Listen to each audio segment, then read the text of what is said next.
Let's get straight to the topic. Tirahin na natin to. Gilas Pilipinas, pinagkaisahan ba sa SEA Games? Tila maraming nalito sa iba't ibang patakarang inilabas ng Thailand about sa rules sa larong basketball.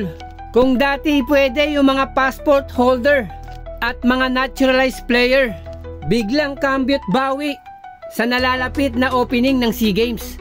Hindi na nga pinalusot. Naprotesta na nga itong si Michael Jordan ng PBA na si Justin Brownlee.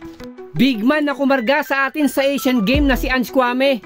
At yung mga Phil-Am na collegiate players na naglalaro dito sa Pilipinas na kahit nga mga bata pa, kinatatakutan na sa Southeast Asia.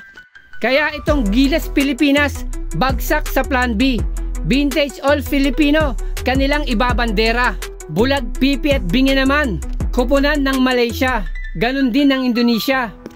Sa pabago-bagong patakaran nga ng mga Thai, na hindi na nga ikinagulat ng ating Gilas Pilipinas na gusto nilang bawian, kaya gold medal ang nais.